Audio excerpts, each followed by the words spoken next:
जय श्री शेतकरी मित्रो, प्रश्न तुमचे उत्तर आमचे या सत्रामध्ये आपलं स्वागत आहे। मनोज पवार यांनी प्रश्न विचारलाय, एससीटी वैदिकचा सम्राट बेसल डोस, एलएसक्यू, शिलाजी ट्रीटमेंट यांचा वापर माझ्या जमिनीमध्ये करून मी टरबूजाची लागवड केली होती। त्यानंतर मी मिरचीची लागवड केली। या दोन्ही पिकांना मी एससीटी वैदिक वापरलेला आहे, परंतु मला हवा तसा रिझल्ट भेटला नाही। तर माझं कुठे चुकतंय, कृपया मला मार्गदर्शन करावे। की एससीटी वैदिक मध्ये ज्यावेळेस आपण शेतकरी वळता तेव्हा आपण त्या मातीचा इतिहास आपण डोळ्यासमोर ठेवला पाहिजे। आतापर्यंत रासायनिक खतांचा वापर करून किंवा इतर वेगळ्या तंत्रज्ञानाचा वापर करून आपण जमिनीमधून पिकं काढली आणि जमिनीची जी कस होता तो आपण कमी करत गेलो। तुम्ही एससीटी वैदिक वळालात म्हणजे तुमच्या हे लक्षात येतंय की बाकी सगळ्या तंत्रज्ञानाने जमिनीची क्षमता आहे ती पिकवण्याची कमी होते, जमीन नापीक होत चाललेली। अशा परिस्थितीमध्ये खर्च वाढत चाललाय आणि उत्पन्न कमी होत चाललंय, म्हणून तुम्ही एससीटी वैदिक वळालात। मग आपण एक लक्षात ठेवलं पाहिजे की आपल्या मातीमध्ये कर्ज झालेलं आहे मातीवर। मग मातीवर झालेलं कर्ज म्हणजे तिच्यामध्ये असलेली रसायनं, तिच्यामध्ये सेंद्रिय कर्बाची झालेली कमतरता हे भरून काढण्यासाठी म्हणजे मागचं कर्ज फेडण्यासाठी आपण कमीत कमी 2 बेसल डोसची तयारी ठेवली पाहिजे। विशेष करून काळ्या जमिनीमध्ये जिथं पाण्याचा वापर खूप जास्त होत, वर्षभर पिकं घेतली जातात, अशा जमिनीमध्ये ही समस्या फार गांभीर्याने जाणवते की आपण जर त्या ठिकाणी एससीटी पहिल्यांदा वापर केला तर आपल्याला अपेक्षित अशा प्रकारची उत्पन्न आणि त्यात तुम्ही टरबूज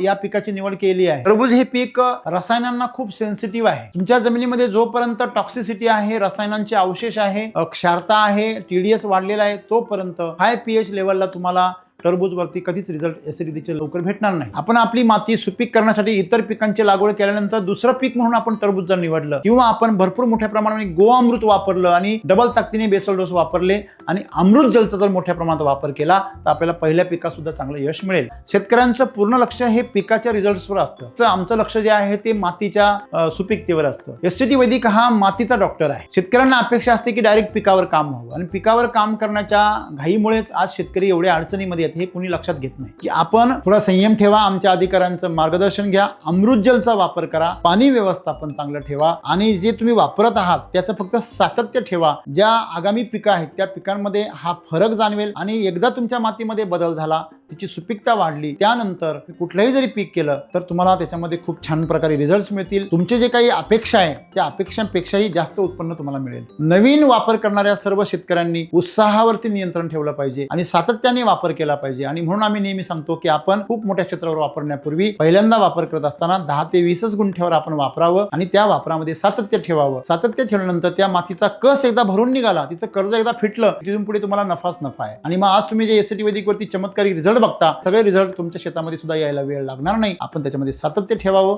संयम ठेवावं आणि दूरगामी विचार करावा। आपण आपल्या मुलांना संपत्तीही देऊया आणि सुपीक जमीन पण देऊया। दूरगामी दृष्टिकोन ठेवून दूरदृष्टीने आपण वापर करावा। धन्यवाद।